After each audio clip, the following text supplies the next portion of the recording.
kita ada Dokter Lee. Ada nggak Dokter Lee di sini? Diundang datang nggak Dokter Lee? Dokter Lee ini yang ini kapal Pak.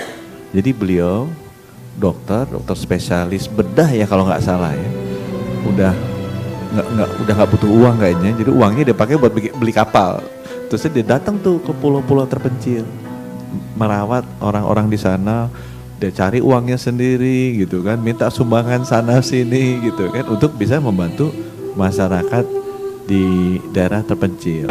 Itu namanya Dokter Lee. Ini kan ada dokter ini usianya saya lupa nih kalau nggak salah udah kepala 77 atas itu. Kalau Pak ini dekat-dekat Pak Wapres nih usianya, tapi beliau juga masih semangat, masih sehat dan mengabdi untuk masyarakat dengan jalan-jalan di itu tuh, di kapal-kapal, ngoperasiin segala macam.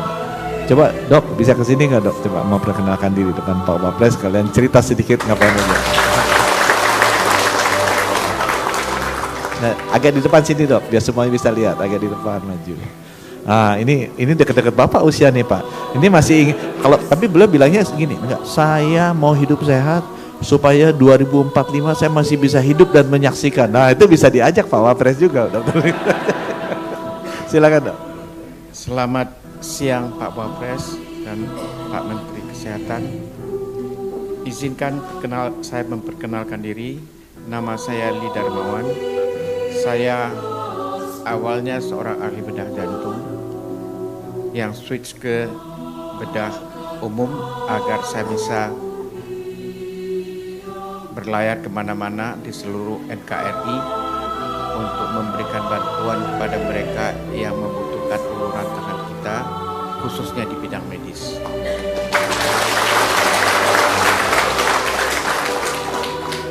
Kami telah melanglang buana yang namanya NKRI mulai dari Aceh hingga sampai perbatasan antara Papua kita dengan Papua Nugini.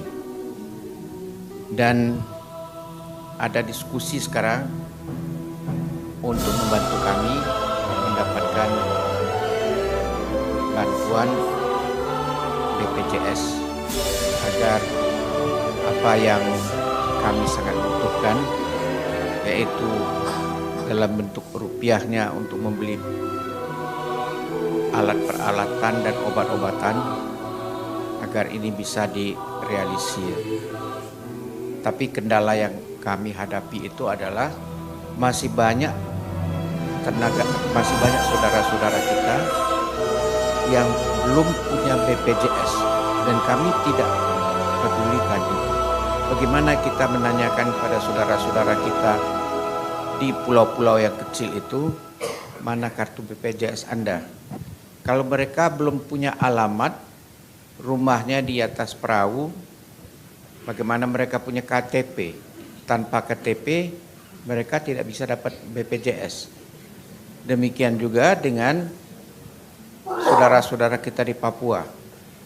Di mana rumah Anda? Di pohon yang itu. Apakah itu alamat? Dan ada satu peristiwa yang kita semua kenal, lepasnya sipadan dan ligitan dari kita. Itu teman-teman kita yang dari negara lain memberikan kartu identitas untuk mereka, dan walaupun mereka saudara kita, karena tidak bisa menunjukkan identitas, lepaslah sipadan dan ligitan dari kita. Dan agar hal ini jangan sampai terjadi lagi, kami menganggap mereka semua saudara kita, sebangsa dan setanah air. Dan kalaupun mereka bukan sebangsa dan setanah air, mereka adalah saudara-saudara kita sesama manusia. Ini adalah apa yang mendorong kami untuk melakukan kegiatan-kegiatan seperti ini, bekerja dengan tangan dan mengasihi dengan hati. Terima kasih atas kesempatan yang diberikan kepada kami. Oh iya, Pak Menkes kita ini orang yang sangat cepat dan cekatan, Pak. Ketika tahu bahwa kapal Rumah Sakit Apung ini tidak punya legalitas, Pak Menteri dengan sigap segera menerbitkan Permenkes untuk kapal rumah sakit atau rumah sakit kapal.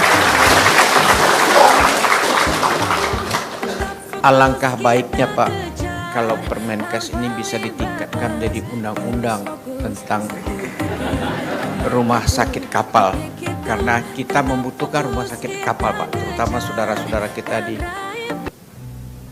daerah-daerah terpencil, di daerah-daerah kepulauan yang ribuan jumlahnya Pak. Terima kasih.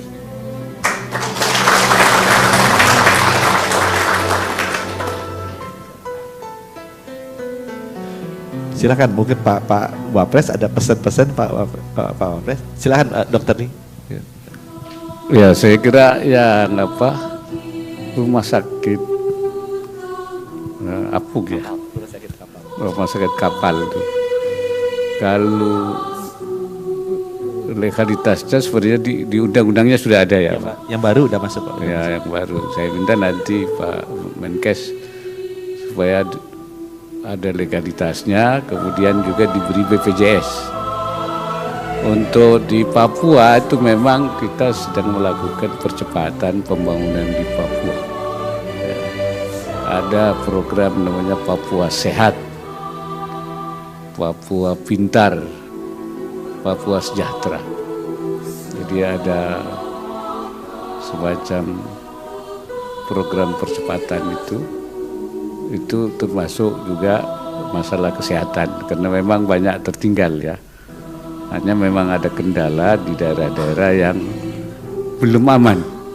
Ya, belum aman, ada 2 daerah, 5 kabupaten barangkali itu yang memang masih ada kendala. Lainnya terus kita bangun, mudah-mudahan dalam waktu cepat di Papua sudah terbangun puskesmas di semua daerah ya. Dan BPJS sudah bisa didapat di Papua. Ya. Saya kira. Jadi mungkin Pak Wapres tadi udah bisik-bisik kasih tugas ke saya. Nanti Pak Kunta itu kan ada, beliau ketemu orang yang orang lain nggak pernah ketemu juga. Om Depdagri belum tentu ketemu, BPJS belum tentu ketemu. Jadi mungkin beliau dikasih ini aja Pak Kunta, dikasih kayak kartu gitu ya, kartu Kemenkes gitu. Tapi kartu ini bisa sekaligus sebagai kartu identitas dan kartu BPJS. Atau kalau bisa dikasih kartu yang sobek-sobek itu Pak, kartu sementara ya. Kartu sementara KTP, saya udah pernah lihat tuh dulu waktu di Baduy juga. Baduy kan nggak ada ini Pak, karena agamanya sudah wiwitan. Nggak ada itu agama sudah wiwitan di ini kan, di KTP. Jadi susah tuh dapat KTP, susah dapat BPJS. Akhirnya udah dikasih kartu kayak KTP gitu dikasih. Tapi jadi terdaftar di Depdagri, kemudian disobek dikasih kartu BPJS. Coba Pak Kunta nanti dibikin seperti itu, jadi beliau jalan, kalau ketemu, udah punya BPJS belum? Belum. Punya KTP? Enggak, belum. Udah dikasih kartu dari kapal. Kan mereka jadi kayak petugas pemerintah gitu, jadi punya, udah terdaftar juga. Itu jadi. Ini tadi pesannya Pak Wapres, coba tolong dibantuin gitu. Kalau aturannya udah masuk undang-undang Pak Dokter Lee, tenang aja nih, gara-gara ini udah masuk undang-undang, peraturannya udah ada di bawah, mudah-mudahan juga nanti jadi bisa dibantu oleh negara lah jadi ya. Kami juga pernah bermitra dengan Dr. Lee Darmawan. Dr. Sir, kami melakukan anestesi di daerah kepulauan di tengah laut dari pagi hingga malam.